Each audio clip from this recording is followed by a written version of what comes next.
من أنا من أنا من أنا لولاكم كيفما حبكم كيفما أهواكم من أنا من أنا من أنا لولاكم كيفما حبكم كيفما أهواكم.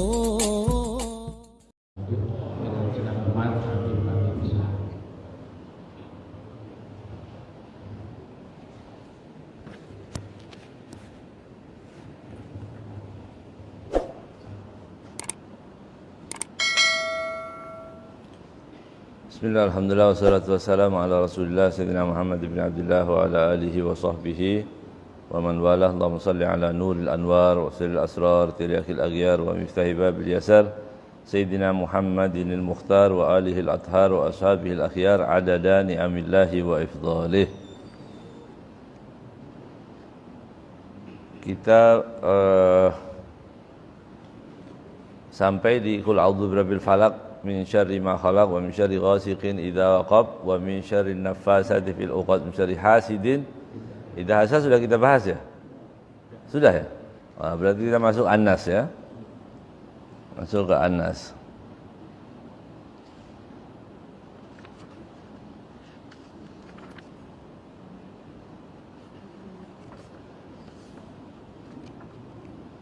Qul a'udzu birabbin nas, malikin nas, ilahin nas.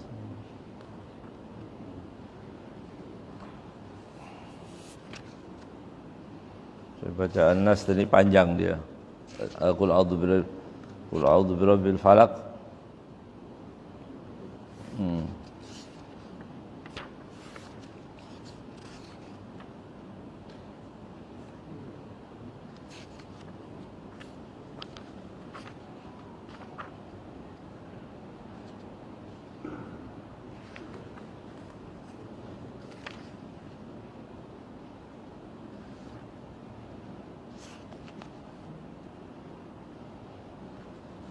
Baik, sampai di Qul a'udzu birabbin nas, masuk pertama ya. Bismillahirrahmanirrahim. Qala al-mu'allif rahimahullahu ta'ala wa nafa'ana bihi bid-dharain amin. Bismillahirrahmanirrahim. Qul a'udzu birabbin nas, malikin nas, ilahin nas, min syarril waswasil khannas alladzi yuwaswisu fi sudurin nasi minal jinnati wan nas. Sama ini 3 ayat ini, 3 surat ini banyak manfaatnya ya, untuk penjagaan diri, untuk hal-hal yang jahat, untuk menjaga diri kita dari baik itu kejahatan orang yang iri, kejahatan dukun-dukun, kejahatan hal-hal yang buruk ya. Sekarang yang ketiga, surat yang ketiga yaitu Qul a'udzu birabbin nas. Allah menyebutkan Qul a'udzu birabbin nas. Ini perintah dari Allah SWT untuk ta'awud. Ta'awud itu artinya memohon perlindungan. Sejahat apapun orang, sekuat apapun itu masih makhluk. Ya, semua itu kejahatan makhluk masih bisa kita berlindung kepada Allah. Diperintahkan a'udzu itu ya. Qul a'udzu birabbin nas. Nas itu manusia, sekuasa apapun, sekuat apapun manusia itu ya masih manusia. Ya, artinya manusia makhluk. Kalau makhluk dia bukan penentu. Itu yang wajib diyakini. Dari Ahlus Sunnah ini meyakini bahwa penentu itu bukan manusia. Makhluk tidak bisa menentukan apa-apa. Ya. Ketentuan akhir itu dari Allah Subhanahu wa taala. Ya.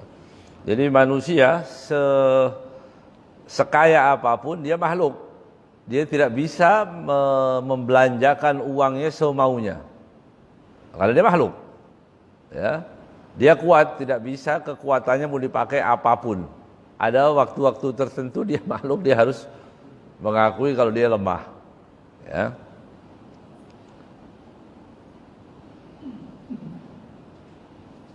wa huwa syarrul waswasil khannas. Qul a'udzu birabbin nas. Ya. Nanti dijelaskan di sini faedah dan yang lain-lainnya. Mengapa manusia disebutkan dikhususkan dari semua makhluknya? Qul a'udzu birabbin nas.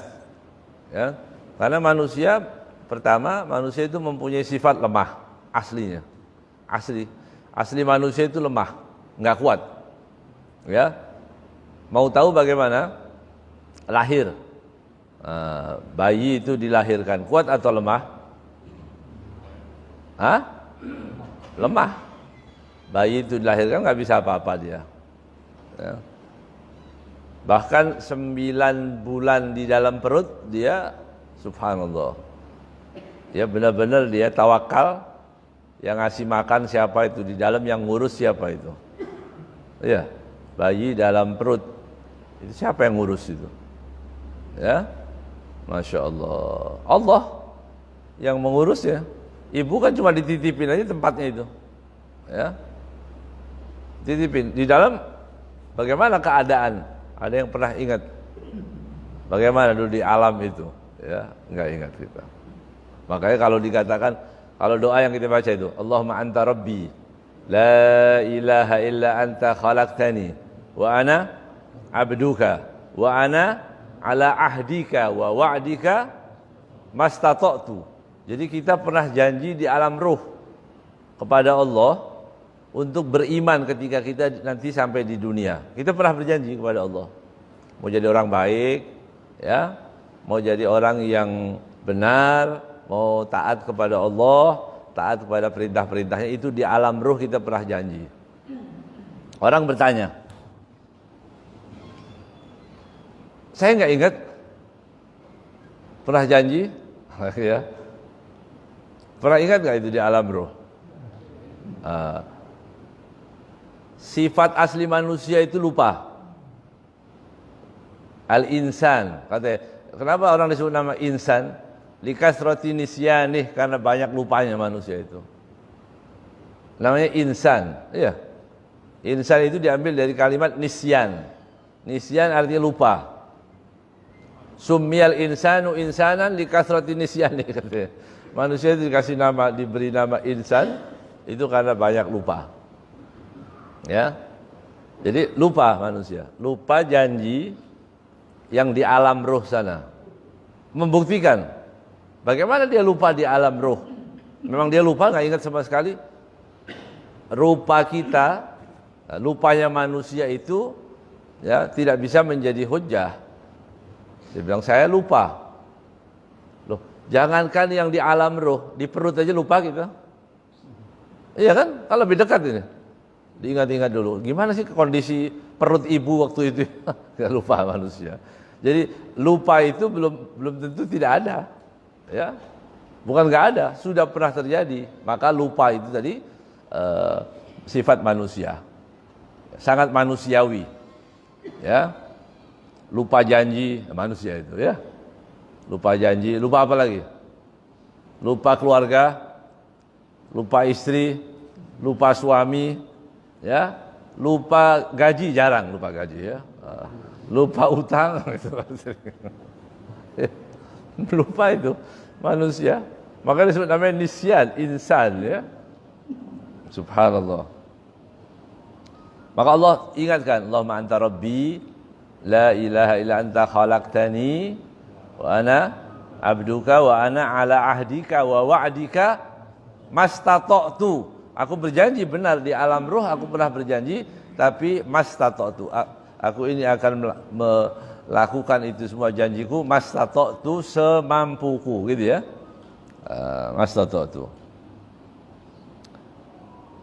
Kemudian manusia dilahirkan di dunia, ya. Lemah ya? Lemah. Kalau lahir tangannya bagaimana katanya manusia itu? Kalau lahir tangannya gini ya. Bayi. Pernah lihat bayi? Masih ingat bayi? Waktu ya, kalau sudah tua udah lupa semua. Yang baru-baru nikah baru tahu ya. Dia tahu punya anak masih bayi itu kalau lahir semua begini ya. Waktu mati semua begini. Nggak ada orang mati begini. Ya, waktu lahir dia begini, menggenggam. Ini menunjukkan filosofinya, katanya manusia itu memang ingin hiris, sifat manusia itu juga hiris. Apa hiris itu? Cinta dunia memang luar biasa. Miliknya, oh begitu, pelit. Semua mau diambil. Ya. Semua, walaupun orang sudah tua, kalau sudah cinta dunia ini nggak pakai ukuran tuanya. Ya, masih juga serobot sana serobot sini mau diambil, mau diapain tuh uang? Ya. Mau dibuat apa, orang udah tua juga. Ya. Kalau yang normal, yang suka mengaji, duduk, iya buat apa? Ya, toh nanti ada kehidupan yang kekal. Ya. Tapi orang udah terlanjur masuk dunia,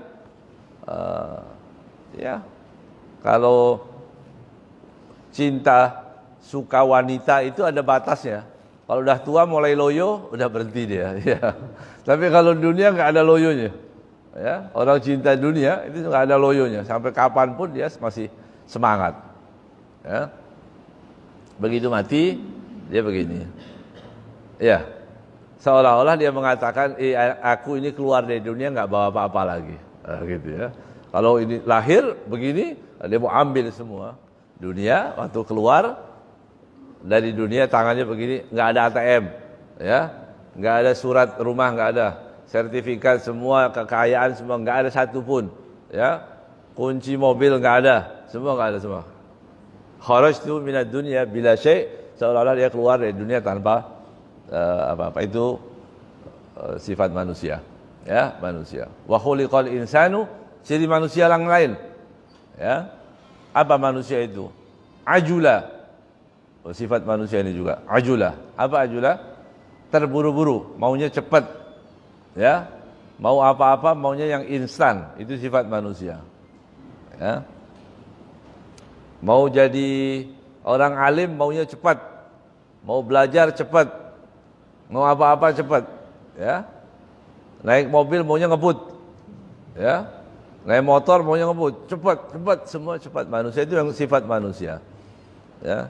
Katanya Nabi Adam waktu sudah Allah ciptakan jasadnya, belum ditambahkan ruh ke dalamnya, baru Allah tiupkan ruh. Ya. Baru tiupkan ruh. Katanya ditiup dari sini. Ya, dimasukkan dari ubun-ubunnya, nasiyah. Nasiyah itu sini ubun-ubun, dimasukkan. Belum roh itu katanya sampai ke bawah, baru proses. Sampai di sini, baru sampai di dada, sudah mau bangun. Belum bisa. Ya. Karena yang lain masih belum. Itu sifat manusia. Wah, itu diciptakan dari. Jadi wajar kalau ada orang tanya kapan. Nah, itu wajar, itu sifat manusia. Ya. Kalau dijanjiin kapan terus, kapan. Ya, itu sifat manusia juga. Ya. Kalau kuat sombong, itu sifat manusia juga. Ya, kalau kuat, dia merasa kuat, dia sombong. Ya, banyak mengeluh. Ya, itu manusia. Tapi manusia kok yang nggak bagus-bagus saja yang kita bicarakan semua. Ya, kok nggak bagus ya? Yang bagus kan, yang bagus sudah tahu sendiri kita ya. Yang nggak bagus itu yang perlu bisa dikontrol kita. Ya. Yang nggak bagus itu, yang bagus apa yang bagus?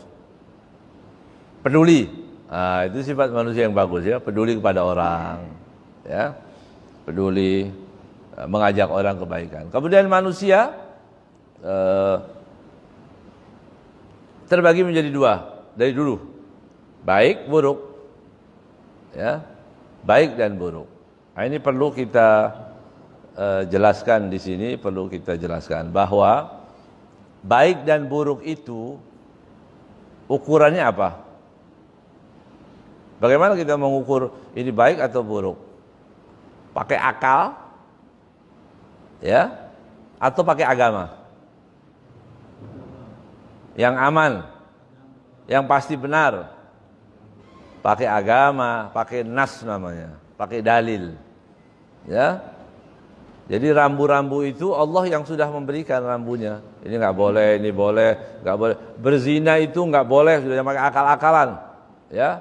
Kalau yang mau gimana? Itu ya. Kan sekarang lagi dibikin nih, ya undang-undangnya. Berzina itu kalau mau nggak apa-apa katanya. Dia pakai akal kotornya, ya. Yang bikin undang-undang ini menggunakan akal kotornya, ya. Nggak tahu mungkin doyan atau gimana, gitu ya. Naudzubillah min dzalik, ya. Allah sudah mengharamkan perzinaan itu. Innahu kana fahishatan wa sa'a sabila. Ya. Nabi mengajarkan orang jahiliyah yang enggak ada rambu-rambu hidupnya tanpa rambu-rambu itu, ditanya oleh Rasul sallallahu alaihi wasallam. Ya. Kalau akalnya enggak tersentuh, perasaannya yang disentuh oleh Nabi Muhammad sallallahu alaihi wasallam. Dia bilang masuk Islam, kemudian orang tadi saya sudah masuk Islam, dan li fi zina. Tapi aku minta izin. Dari semua peraturan ini, aku minta satu, nggak bisa ya Rasulullah. Apa itu? Zina. Izinkan aku untuk berzina. Begitu. Sahabat marah. Ini ada orang kurang ajar minta izin untuk berzina. Kata Rasul, dekatkan. Kemudian Nabi bertanya, ya, apakah engkau ridho orang berzina dengan ibumu? Marah orang tadi. Artinya tersentuh, kaget. La ya Rasulullah, enggak mau ya Rasulullah. Ditanya lagi, apakah kamu ridho ada orang berzina dengan saudarimu? Tidak ya Rasulullah. Apakah kamu, disebut semua perempuan-perempuan yang di kerabatnya ini, ya, kerabat-kerabat ini disebutkan semua. Artinya untuk disentuh apanya? Perasaannya. Bagaimana? Kemudian Rasulullah Sallallahu Alaihi Wasallam mengatakan, sebagaimana engkau tidak ridho orang itu berzina dengan ibumu, saudarimu, bibimu, tidak ridho, begitu juga manusia, orang-orang juga tidak ridho, ya, diperlakukan yang sama, tidak rela, tidak mau, ya, begitu. Dia kemudian Rasulullah SAW mengusap dadanya, ya, mengusap dada orang si penanya tadi agar dihilangkan kesukaannya, kecintaannya, hobinya untuk berzina tadi. Ya. Itu sekarang mau dilegalkan gimana coba? Dia pakai akal itu, pakai akal apa? Akal kotor kalau saya bilang, ya. Undang-undang agama mayoritas muslimin di Indonesia, dan insya Allah tidak ada agama manapun yang membolehkan perzinahan, ya, nggak ada, ya, membolehkan perzinahan. Bagaimana mau dilegalkan itu? Padahal wakil presidennya kiai, iya kan? Bagaimana kau pakai umat Islam harus marah dulu, demo dulu, kemana-mana marah, ya? Kalau diam-diam semua lolos, kan tahu itu dosa, ya. Penguasa itu kalau dia memberikan peraturan yang baik, membolehkan orang sholat subuh, masjid-masjid dibuka, itu dapat pahala, ya, pengajian dan sebagainya. Penguasa dapat pahalanya. Kita sholat di sini, penguasa di rumahnya dia dapat pahala. Coba bayangkan, itu kan luar biasa, ya. Tapi kalau membolehkan suatu dosa, ya, setiap kali ada dosa yang dilakukan dia dapat kiriman dosanya. Itu kan bahaya, ya. Jadi kejahatan manusia, kalau dikatakan qul a'udzu birabbin nas, Tuhan, ya, Tuhannya manusia, karena manusia ini bisa jadi seperti malaikat, bisa juga seperti setan, ya. Bisa kalau dia taat lebih seperti manusia, lebih daripada malaikat, dibanggakan oleh Allah terhadap malaikat-malaikat. Jadi banggakan. Itu lihat tuh, Masya Allah, subuh-subuh udah bangun semua itu, begitu ya. Ini musim hujan, dingin, ya, subuh sudah bangun. Dibanggakan kita oleh Allah kepada malaikatnya. Tapi kalau tidak taat, dia bisa rendah sekali manusia, lebih daripada iblis, ya, lebih daripada binatang bahkan, ya. Maka Rasulullah SAW menyebutkan, a'da aduwika nafsuka allati baina janbaik. Ya, musuhmu yang paling besar itu nafsu di antara dua rusuk ini. Kita punya kanan kiri, artinya di sini ada nafsu. Ya, nafsu manusia. Nafsu apa ya? Nafsu apa aja? Nafsu untuk bermaksiat kepada Allah Subhanahu wa taala, nafsu untuk melakukan hal-hal yang dosa, nafsu untuk mengumpulkan harta dari yang haram sekalipun, ya, nafsu semua nafsu, ya. Itu adalah manusia. Di sini Allah Subhanahu wa taala menyebutkan qul a'udzu birabbin nas, ya. Allah yang menguasai. Itu maksudnya. Manusia itu dikuasai oleh Allah Subhanahu wa taala. Allah Subhanahu wa taala berikan perangkat. Apa itu perangkatnya? Akal, iman.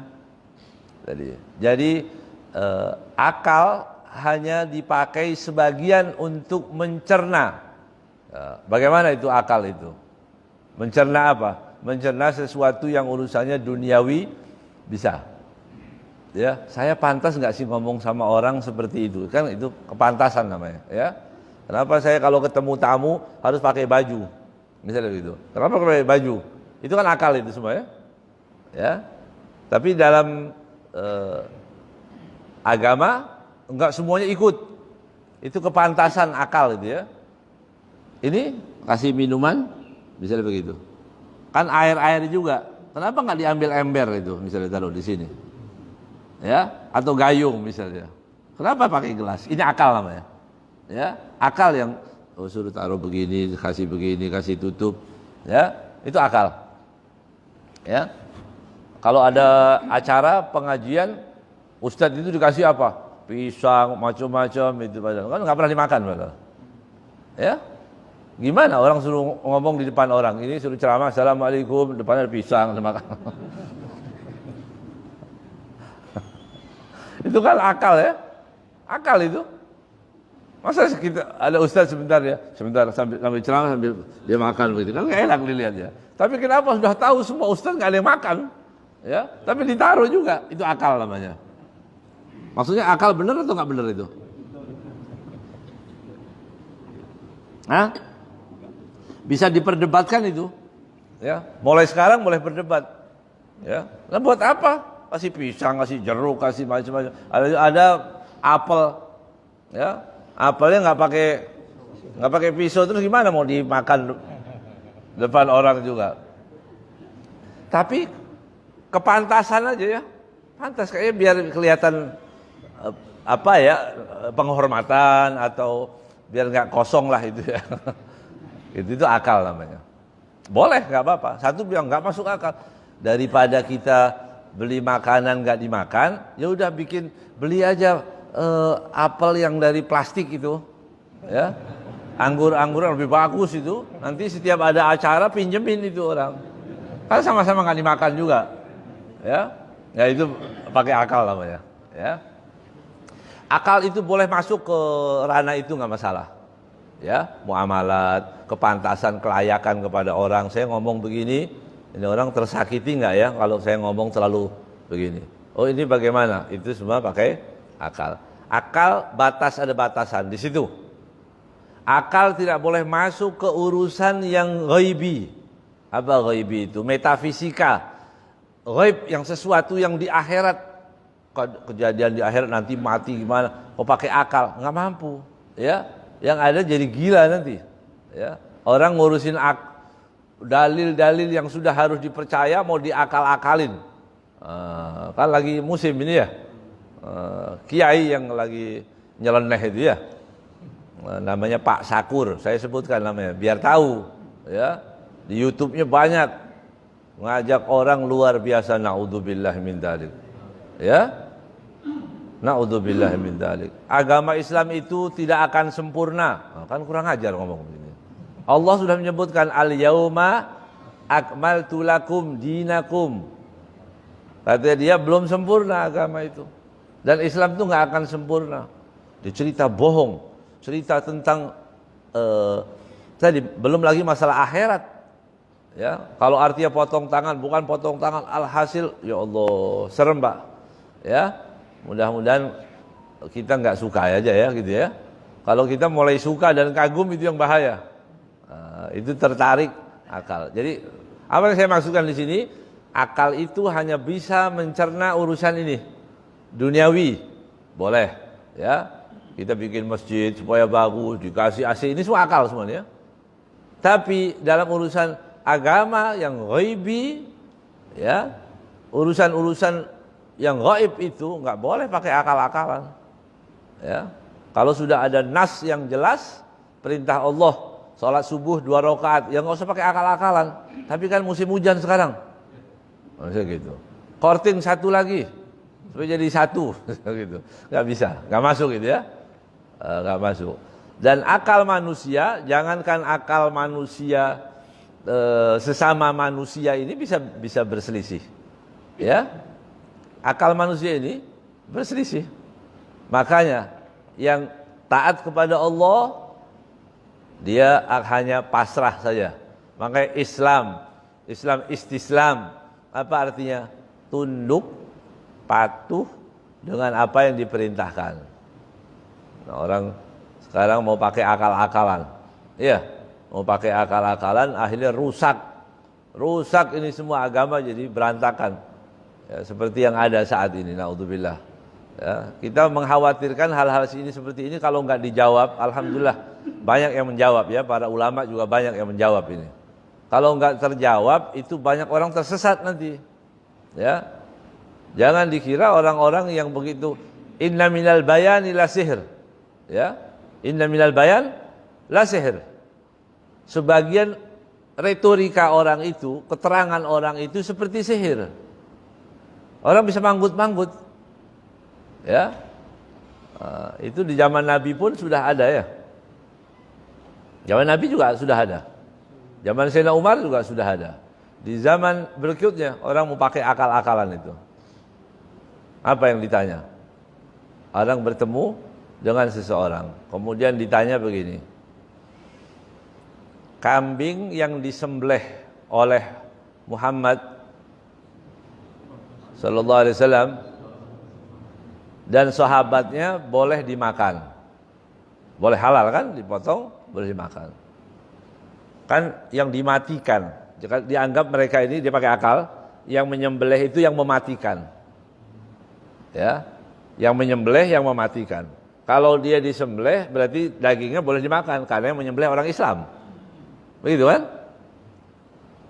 Kemudian orang tadi bertanya kepada sahabat ini, kalau kambing yang mati dengan sendirinya, ya, mati dengan sendirinya, mati sakit, ya, mati dalam keadaan mati tua, mati kehausan, mati bukan tanpa disembelih, dia bertanya, siapa yang mematikan itu, kambing itu? Sahabat menjawab, ya Allah yang mematikan. Kemudian dia bertanya, mengapa yang dimatikan oleh Muhammad dan sahabatnya boleh dimakan, kalau dimatikan oleh Allah langsung nggak boleh dimakan? Nah, begitu. Apakah Muhammad dan sahabatnya lebih afdol daripada, lebih utama daripada Tuhannya? Oh, ini ya, mau pakai akal-akalan. Gimana itu? Mau dijawab apa itu? Kalau kita jadi sahabat, dijawab apa? Kita mau pakai akal-akalan juga nggak boleh, ya, nggak boleh. Dia pakai akal-akalan, kita nggak boleh pakai akal. Sesuatu yang kita imani. Di waktu itu ada guru besar, guru besarnya adalah Nabi Muhammad. Gimana guru besar tadi? Nabi Muhammad SAW. Dia datang ke Rasulullah, tanya kepada Rasulullah, ya Rasulullah, aku dapat pertanyaan ini begini. Gimana ini jawabnya apa ini? Rasulullah pun diam. Rasulullah juga diam. Rasul kalau ditanya sesuatu, Nabi Muhammad kalau ditanya sesuatu yang nggak tahu juga diam. Nggak usah maksain jawab. Ya, biasakanlah katakan Allahu a'lam, wallahu a'lam, Allah Maha lebih mengetahui. Ya, kita jangan maksain jawab. Kalau jawab nanti kalau dipaksain malah salah semua ya. Diam. Sampai Allah turunkan ayat tentang ayatul dabah itu tadi, apa yang disebut nama Allah Subhanahu wa taala. Ya, sembelihan orang muslim itu yang diperbolehkan. Sembelihan orang non muslim tidak diperbolehkan dimakan. Halal. Bacaan bismillah, dzikir Rasulullah, disebutkan nama Allah. Khilaf para ulama. 3 mazhab mengatakan wajib membaca. Satu mazhab Imam Syafi'i tidak mewajibkan, tapi disyaratkan yang menyembelih adalah muslim. Itu jawabannya. Coba bayangkan. Tapi Nabi kemudian mengingatkan kepada orang tadi, ya, siapa si penanya itu tadi? Dia dapat bisikan dari iblis. Ya, jadi kalau kita tanya ke ustaznya sampai nggak bisa jawab, pakai akal-akalan, jangan terlalu senang.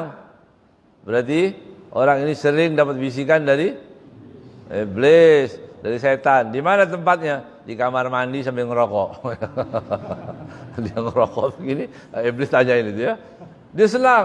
Ini pertanyaan sudah saya tanyakan sudah 4 ustaz nggak bisa jawab. Wah, dia mau pakai akal-akalan tadi ya. Mau pakai filsafat, mencerna tadi sesuatu yang wajib diimani. Kalau kita bagaimana? La, amantu billah. Ya, katakanlah kami beriman kepada Allah. Qul amantu billah tsumma istaqim, istiqamah, lurus. Enggak usah dengerin orang mau tanya macam-macam. Walaupun para ulama seperti Al-Imamul Ghazali dan seterusnya, mereka berusaha menjawab tentang tadi kesalahan kerancuan daripada filsafat yang sekarang lagi orang demen. Dan biasanya yang sekarang-sekarang coba ambil itu sisa-sisa aja ya.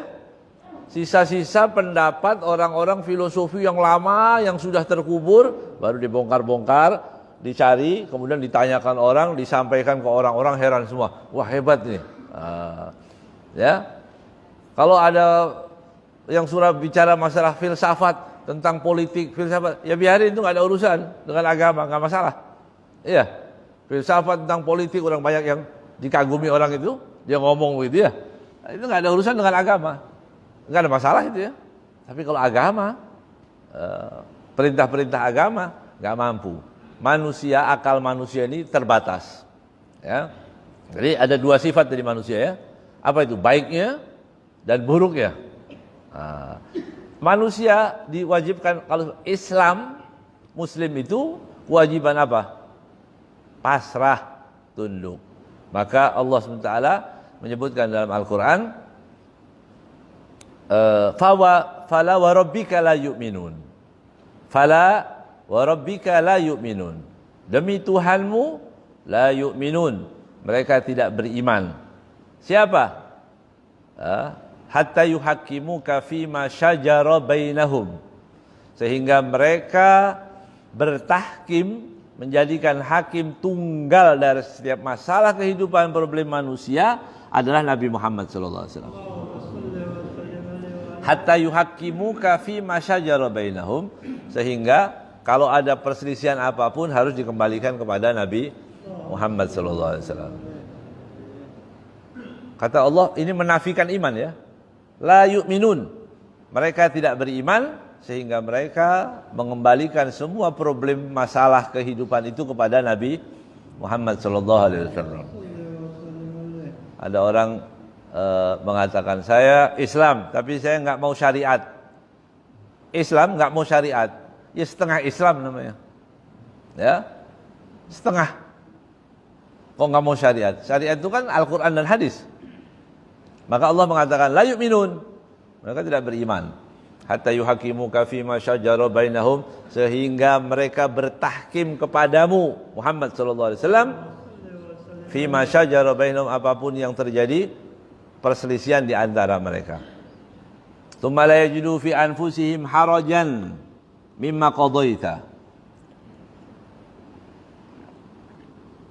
Kalau Rasul sallallahu alaihi wasallam sudah menentukan satu perkara, enggak boleh di hati orang tadi, ya, kalau mau disebut beriman, enggak boleh di hati mereka ada haraj. Apa haraj itu? Sesuatu yang tidak plong menerimanya, berat. Dia terima tapi berat. Loh, warisan kenapa? Saya perempuan, saya yang merawat, giliran warisan dia dapat 2. Saudara saya, Ada perasaan begitu ya? Itu nggak boleh.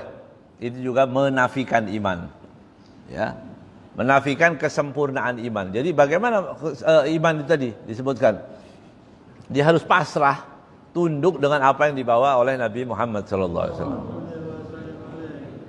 Maharajan mimaqadai wa yusallimu taslima, ya. Fala wa rabbika la yu'minun hatta yuhaqqimuka fi ma shajara bainahum thumma la yajidu fi anfusihim harajan. Kemudian enggak ada rasa berat dalam hatinya, benar-benar menerima syariat agama Allah, agama Nabi Muhammad sallallahu alaihi wasallam.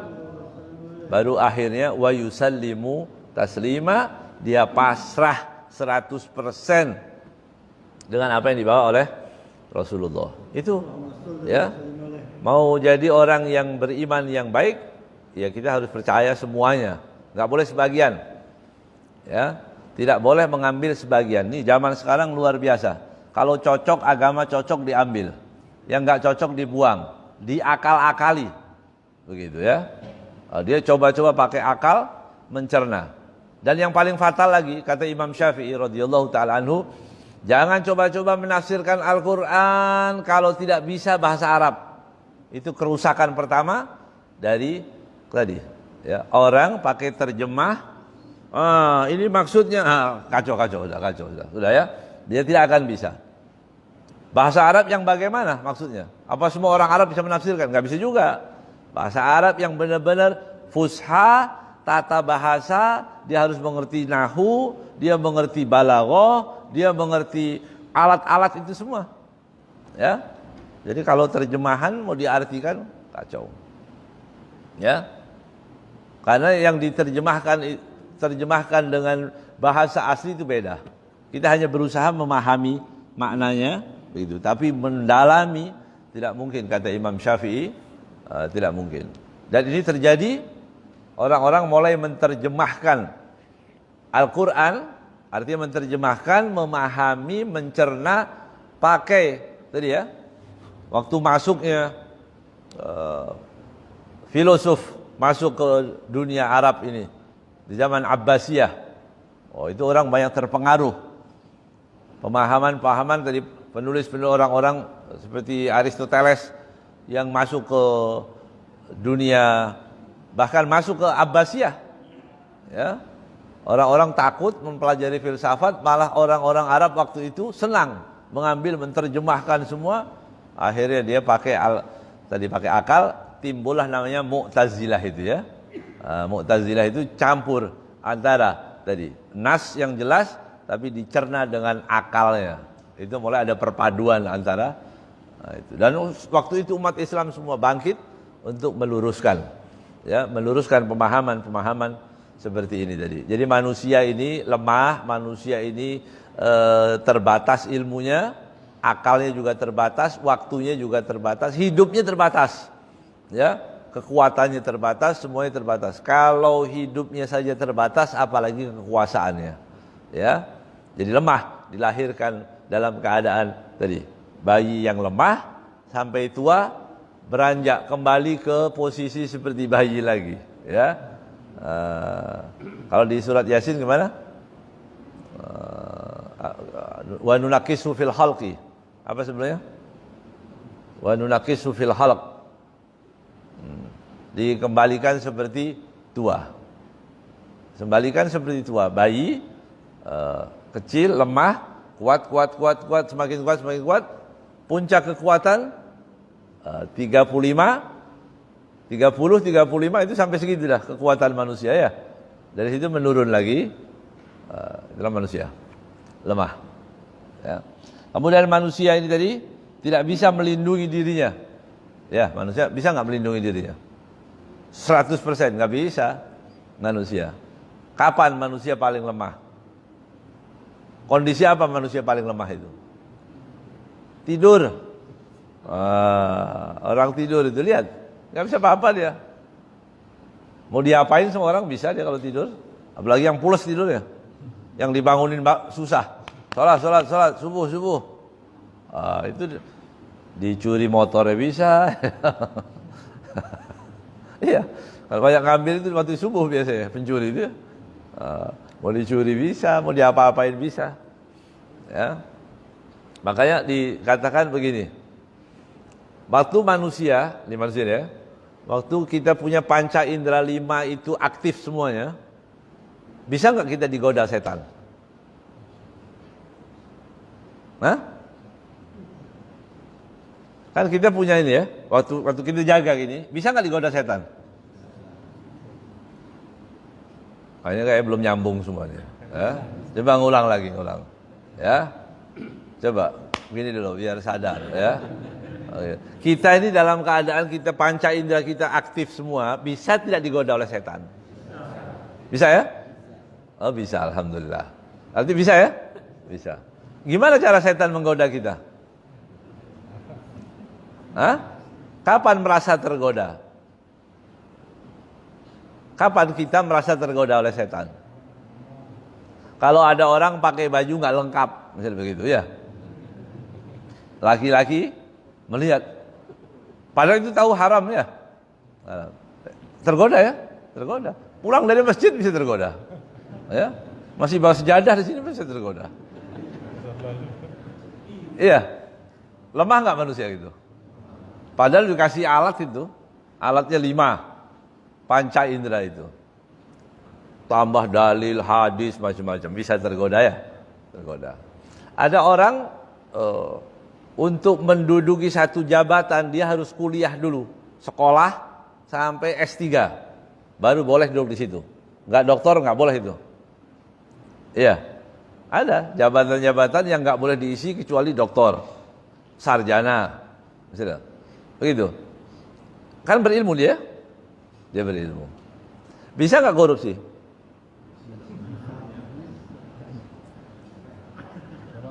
Bisa nggak korupsi? Bisa ya. Bisa. Padahal itu sudah dikasih syarat. Ya, dikasih syarat. Dia kira-kira waktu dia korupsi itu dia tahu nggak kalau itu dosa? Tahu ya? Tahu. Tapi dia nggak bisa menahan dirinya. Berarti dia kuat atau lemah? Lemah. Lemah manusia dia. Lemah. Dia suka kasih tahu, kasih rambu-rambu. Sekolahnya lama, 18 tahun. Ya, untuk mencapai itu 18 tahun. Dari SD, SMP, SMA, kuliah. Belum lagi pelatihan dulu. Ya, dilatih dulu supaya jadi manusia yang seutuhnya. Tapi dia tergoda. Ya, tergoda. Ya, baik itu dari segala ilmu. Oh itu kan ilmu duniawi. Ya pantas, wajar, tergoda. Ya, pantas. Kalau ilmu agama, bisa nggak tergoda? Ustadz tergoda bisa nggak?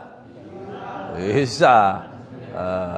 Karena ustadz juga manusia, itu maksudnya. Ya, ya.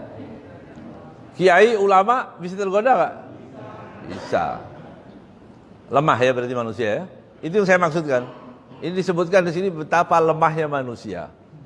Ya, lemah. Kita hanya bisa minta selamat dari Allah SWT. Ya, makanya kita baca doa itu. Allahumma inni as'alukal afwa wal afiyah fid dini wad dunya wal akhirah. Ya Allah, aku minta selamat. Selamatnya mana? Fiddin, paling penting itu. Selamat dalam agama. Salah asuh lihat YouTube, ketemu ustadz-ustadz yang nyeleneh ini, akhirnya dia tadi kurang ajar.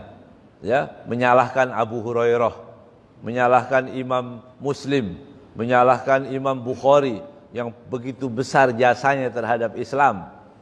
Ya. Dia menyalahkan Ahlul Bait Nabi Muhammad, menyalahkan para sahabat Rasul sallallahu alaihi wasallam. Begitu. Dia nggak bisa berbuat apa-apa untuk Islam sama sekali. Nggak ada yang bisa lakukan apa-apa. Tidak ada pencerahan apapun. Yang ada fitnah itu tadi. Ya, berbicara tentang fitnah dan fitnah. Ya, buat orang awam biar kelihatan keren mungkin begitu ya. Kalau pengajian halal haram biasa udah kuno. Ya. Sekarang sekalian dia mengkritik ayat, dikritik. Ya, ayat Al-Qur'an dikritik, bisa kafir, murtad nanti ya. Ya, naudzubillah. Alam taro kaifa fa'ala rabbuka bi ashabil fil.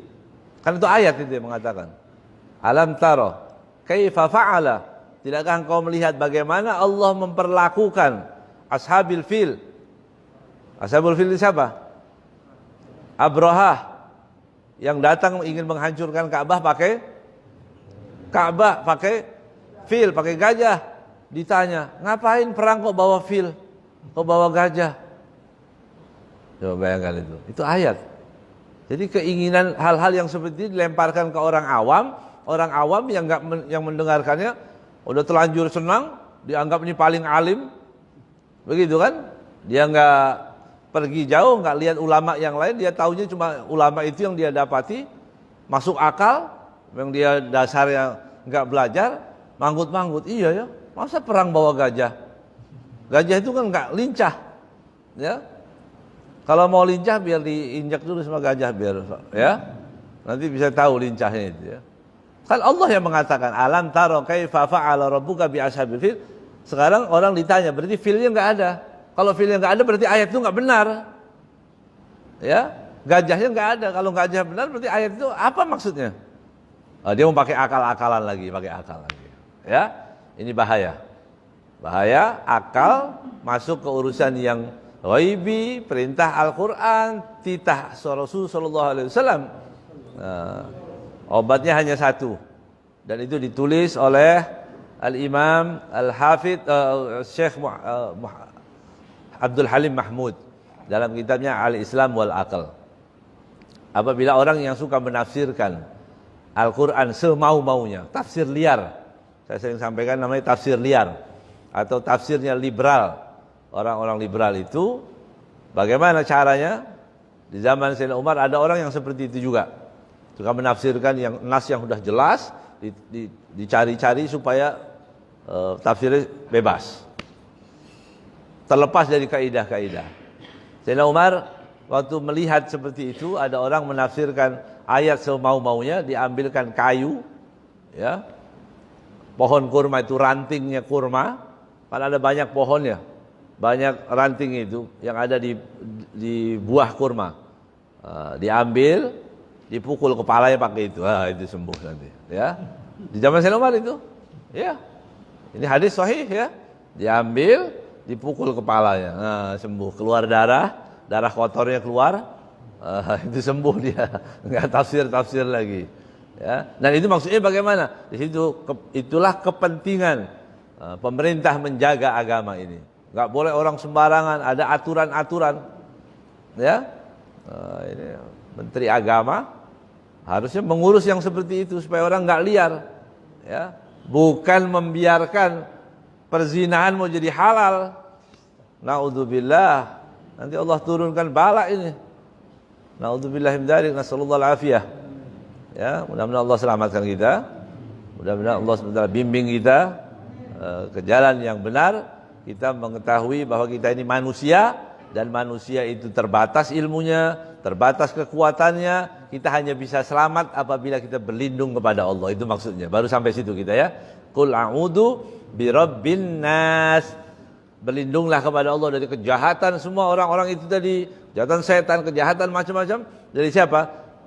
Kepada Allah Subhanahu wa taala. Allahumma nas'alukal afwa wal afiyah fid din. Minta selamat urusan agama, fid din. Wa dunya selamat, wal akhirah. Jangan lupa itu baca 3 kali setiap pagi kita baca doa itu. Allahumma inna nas'alukal afwa wal afiyah fid dini wa dunya wal akhirah. Minta selamat di 3 tadi. Insyaallah selamat di agama kita, selamat, tidak melenceng, tidak menemukan hal-hal yang tidak baik, ya, tidak ketemu aliran-aliran yang aneh. Fid din wa dunya, urusan dunia juga selamat, fisik kita, kesehatan kita semua diselamatkan oleh Allah SWT. Wal akhirah, nanti kalau selamat di dunianya, selamat agamanya, insyaallah di akhirat juga akan selamat. Wallahu a'lam bishawab.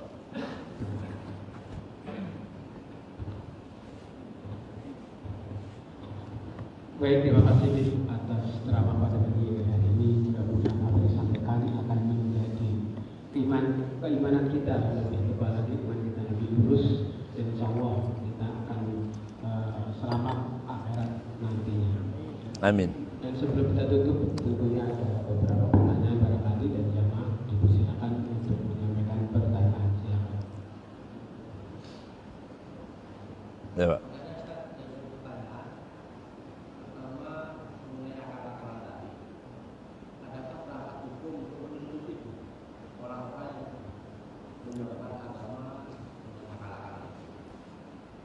Bisakah kita ini menuntut orang seperti itu? Kemudian yang kedua, tadi Ustaz bilang segala sesuatu yang dilakukan oleh Rasulullah justru kita tidak ada lagi keraguan-keraguan. Nah, di sini dalam hal kaitannya dengan poligami, banyak kejadian para perempuan ini marah sekali kalau bicara masalah poligami. Berarti kan menentang dengan Iya. Nah, ini yang terakhir seru, Pak. Ya. Yang pertama, adakah perangkat hukum? Perangkat hukum kalau di hukum positif saya nggak tahu. Sebabnya orang-orang pemangku jabatan pun ikut meramaikan, ikut merusak agama ini. Saya lihat begitu. Kalau ya ini hukum negara saya nggak tahu. Wallahualam. Tapi kalau urusan hukum fikih ada. Fikih itu ada. Semua yang berfatwa yang nyeleneh, yang sesat, yang kira-kira bikin resah umat Islam itu boleh dipenjarakan. Ya, supaya apa tadi? Daripada kita debat berlama-lama yang aneh-aneh begitu kan? Nah, itu yang harusnya dipenjara. Bukan orang yang bilang saya sehat. Ya, dipenjara. Ada ulama bilang saya sehat, saya baik-baik saja, di penjara. Nah ini orang yang ngajarin yang aneh-aneh begini nggak di penjara. Seharusnya itu yang di penjara ini. Perangkat hukumnya kalau dalam fikih ada. Bahkan Ibnu Taimiyah itu pernah berfatwa sesuatu yang para ulama waktu itu ya, menganggap ini bikin fitnah. Maka para ulama dari 4 madhab menghukum Ibnu Taimiyah dan dipenjarakan Ibnu Taimiyah. Ya, ada fatwa di antara turun masalah akidah juga ya. Itu sejarah 2 kali Ibnu Taimiyah dipenjarakan. Ya, yang memenjarakan siapa? Muridnya sendiri. Ya, waktu Ibnu Katsir ditanya ini bahaya, ya nggak apa-apa bahaya. Ya, tapi Ibnu Katsir datang ke sana belajar yang lain. Itu luar biasa, itu ilmu luar biasa ya. Gurunya ini nyeleneh, artinya difatwakan ini bahaya, dimasukkan ke dalam penjara. Ya. Tapi dalam riwayat Ibnu Katsir datang belajar lagi ilmu yang nggak sesat, kan nggak semuanya sesat itu. Tapi itu seperti itu kan hanya bisa terjadi di zaman orang-orang yang hatinya bersih semua. Kalau kita melihat perselisihan itu pasti permusuhan, musuh. Ya, Maulid bisa jadi musuhan, tawasul musuhan, taraweh musuhan. Karena kita nggak secerdas orang-orang dulu ya. Jangan bilang kita sombong kita sekarang. Ilmu udah banyak sekarang, ilmu semua kitab hadis bisa kita simpan di HP, bisa luar biasa. Cuma jadi simpanan aja. Tapi kedewasaan kita menghadapi khilaf itu beda. Ya, tasamuhnya nggak ada. Kita berlebihan. Itu tadi. Kemudian menerima hukum Allah. Kenapa perempuan ini pertanyaan bukan dari saya ya. Ini pertanyaan dari Bapak siapa namanya? Bapak Edi. Mehdi. Hah? Subekti. Bapak Subekti tadi, kenapa orang perempuan kok nggak menerima urusan poligami, begitu. Ternyata ini bukan cuma di sini, Pak. Ya, di rumah saya juga begitu. Ya, tapi sekali lagi hukumnya nggak boleh kita mau marah-marah. Memang benar, biasanya begitu. Kalau udah bicara masalah ini dia nggak mau. Dia nggak bisa menerima perempuan. Ya, itu nanti ada caranya, Pak. Nanti 4 mata saya kasih tahu ya. Ya, artinya kalau dia nggak mau percaya sama hukumnya nggak boleh. Jadi nggak beriman dengan iman yang sempurna kalau hukumnya. Masalah prakteknya udahlah Pak, kurang apa sih saya ini, misalnya ibu bilang begitu. Jadi kurang apa saya ini, pasti bapak luluh juga akhirnya. Oh iya ya, kurang apa ya, ya. Kemudian ibu memastikan lagi, bapak itu punya kelebihan apa sih gitu. Nah, itu memojokkan kita gitu ya. Enggak, harus diterima gitu ya. Nanti laki-laki bilang begini, saja nih caranya. Ini siapa yang bisa menolak takdir Allah, Bu? Gitu ya. Kalau sudah ditakdirkan pasti terjadi. Begitu ya. Kalau sudah la yajtami'u ithnani wa la yaftariqani illa biqada'in wa qadar wa kitabin minallahi qad sabaq.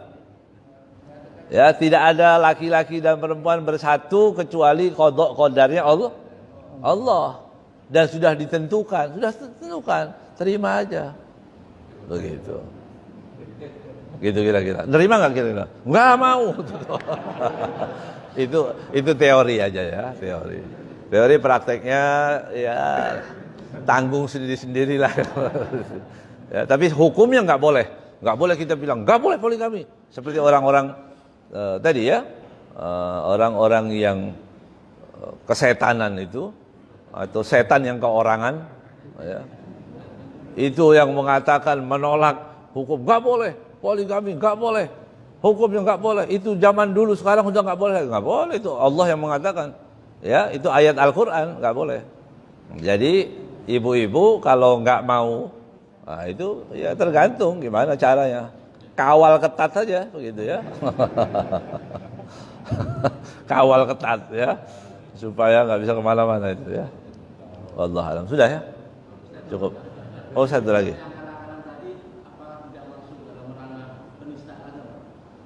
Ya seharusnya kalau kita mau, ya, saya sudah sampaikan di MUI itu sudah saya sampaikan, ya orang yang seperti ini seharusnya, tapi ini ada urusan agak repot di kita ini, kan di MUI itu macam-macam ya, ada utusan dari ormas ini, ormas ini, ormas ini.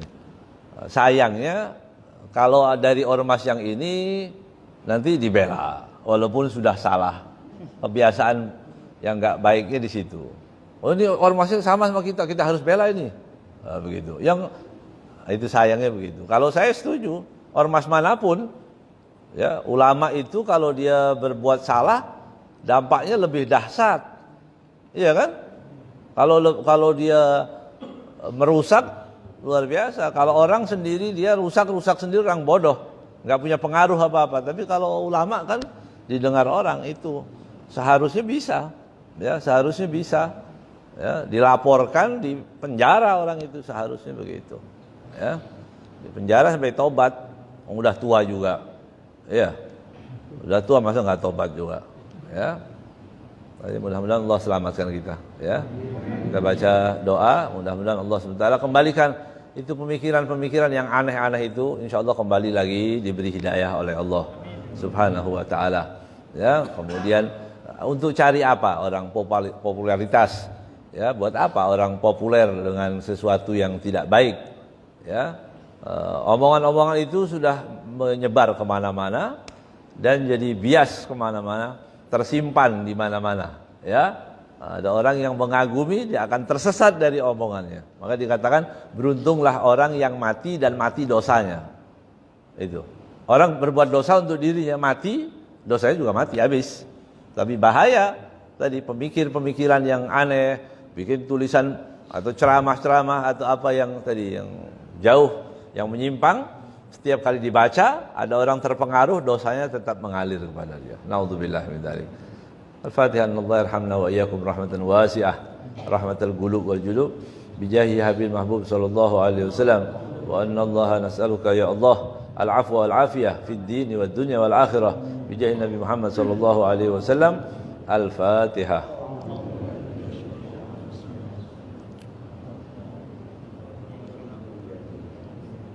Ta'alihim wa ghairil maghdubi alaihim waladdallin. Amin.